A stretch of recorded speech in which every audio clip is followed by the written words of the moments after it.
Let's talk a little bit more about the Mavs trading Anthony Davis to the Washington Wizards, because if you're looking on TikTok and you're looking at Twitter and you're only listening to the national ESPN guys, you're probably seeing that, oh, this was a bad trade. The Mavs just got absolutely fleeced by the Washington Wizards. But if you just listen to local people that are actually paying attention to the team on a daily basis, and you're looking at people that understand the cap situation the Mavericks were going to be under with Anthony Davis on this team, you can understand why the Mavericks had to make this move. And you're like, well, Chris Middleton, Luka Doncic was traded for Chris Middleton. No, that's not how the Mavericks can afford to look at this. Luka Doncic is a sunk cost, that he's gone. The trade was terrible, is terrible. Nothing that they did with Anthony Davis was going to make up for the trade of Luka Doncic. So they had to cut bait, and they had to say, you know what, let's get what we can while we can. And the Wizards were willing to actually give up something of value and take back bad contracts to take on Anthony Davis. No trade was going to materialize that also allowed you to offload D'Angelo Russell, who was going to pick up his player option this summer. Offload Jaden Hardy, who, of course, got an extension and then became an unplayable guard. You weren't going to be able to do that. Anthony Davis is going to end up making $62 million when he's 34 years old. Do you realize how problematic that would have been for the Dallas Mavericks, who are trying to build around a 19-year-old Cooper Flagg? You can't do that. Now, I do think this was a good trade for the Wizards. I really do. They got really good value for Anthony Davis. They didn't have to give up any of their own draft picks. They didn't have to give up any of their own real young pieces. A.J. Johnson, Malachi Branham are young players. I wouldn't call them young rotational pieces or anything like that. I understand why the Wizards did this, but the idea of Anthony Davis, as we have learned over the past year and a half or year, whatever it's been, the idea of Anthony Davis is so much better than the reality of Anthony Davis. And the reality of Anthony Davis came with a $48 million price tag this season, like a $50 million price tag next season, and then a $60 million player option the following season. The Mavericks could not afford to hold on to him. They had to trade him whenever the opportunity presented itself. And thank the good Lord that opportunity presented itself before the summer so that they have a clear direction of what to do this summer. Because there is so much cap space available now. And I know cap space doesn't win you games, and cap space doesn't guarantee you're going to land a player, but it gives you flexibility to continue to bring in assets, and maybe you bring in bad contracts and draft capital on top of that so you can continue to build on the Cooper Flagg timeline. Do not listen to the Gilbert Arenases of the world or the Iman Shumperts of the world or any of these national broadcasters that have no idea how cap space works or no idea how the fact that Anthony Davis has played 29 games for the Mavericks and has been hurt for every other game. Do not listen to that. You need to pay attention to the local guys and the people that understand what's actually going on with the Mavericks, because this was a deal the Mavericks had to make. This was a good deal for the Wizards too. This was a win-win all around. Would I have loved better players than A.J. Johnson, Malachi Branham, Chris Middleton, and Marvin Bagley? Yes, of course, obviously. But who was going to give you more than that? Nobody. There was nobody offering anything of real value for Anthony Davis. And the Mavs still managed to get 5 draft picks for him. 5! Are some of them seconds? Yes. Are some of them the latest first that you could possibly get? Yes. It's still draft capital and $70 million of cap space. Honestly, beyond all of that, it was time to move on. It was time to move on. Without even getting into the actual, what the Mavs got back on paper, Dallas, the fans, everyone can rally around this team so much more now that Anthony Davis is off the team. I'm sorry to say that. I don't dislike the guy at all. He has been an absolute professional since he's been in Dallas. But every time he got hurt and every time he stepped on the floor and produced less than what was desired of him, it was just a constant reminder of how terrible the trade was.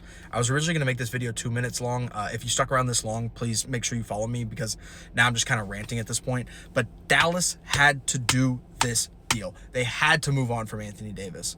Every time he was on the floor, it was either an injury or the risk of an injury or just a letdown because he wasn't going to do what the Mavs needed him to do.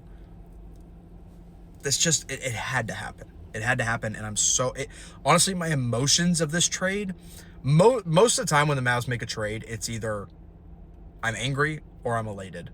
I'm elated, super happy about whatever the trade is. I was neither of those things with this trade. I wasn't like, oh my goodness, this is the best trade ever. The Mavs got exactly what they wanted and players they wanted back. Obviously, that's not what happened here. But at the same time, It wasn't, oh, we should have gotten more. It was just relief. It was relief, and it was, okay, we can move on from this now. So good luck to AD in Washington. God, I could go down a whole nother rant at this point, so I might as well do it.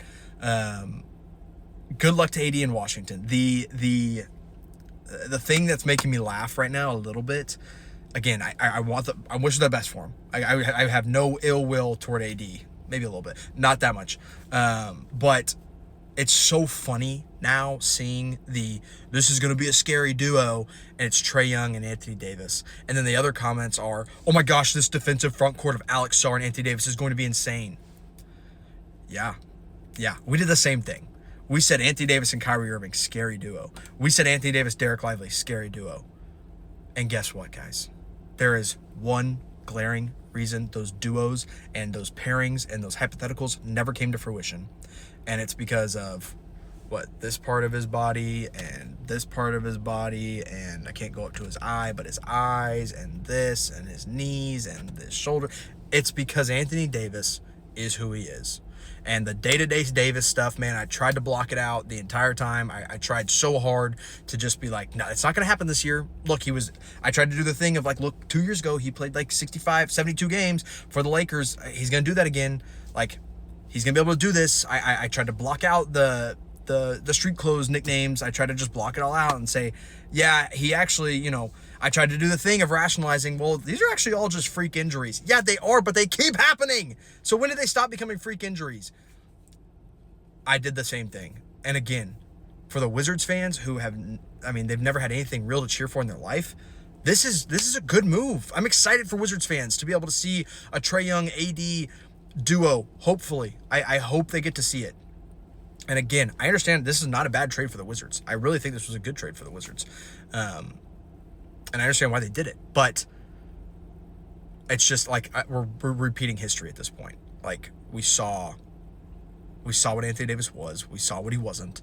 What he wasn't was a number one option on an elite or a good team at this point in his career. It's not what he is anymore. In the parallels back to, again, I'm just going to keep going here because I hit record and I'm just talking now. But the parallels back to the Kristaps Porzingis to Washington trade are hilarious because I remember that very well. I remember being in Twitter spaces with Wizards fans at the time, and they were like, you guys, haha, joke's on you guys taking on Spencer Dinwiddie and Davis Bertans. And I was like, listen, guys, Porzingis was not who you think he was. And in this trade, we didn't even take on any bad contracts. We didn't take on a single bad contract in this deal. Like, Dinwiddie and Bertans specifically, were viewed as bad contracts at the time. And they ended up being way better for us. Dinwiddie was way better for us than Porzingis was. Honestly, he was. He did way more for this team. Now, I don't think any of the players that came back in the AD trade are going to do more for the Mavs than AD ever did, honestly, even though he only played 29 games. But it's just a reminder that, like, the Mavs didn't make this trade thinking about, AD is a 10-time All-Star, 11-time All-Star, whatever he is.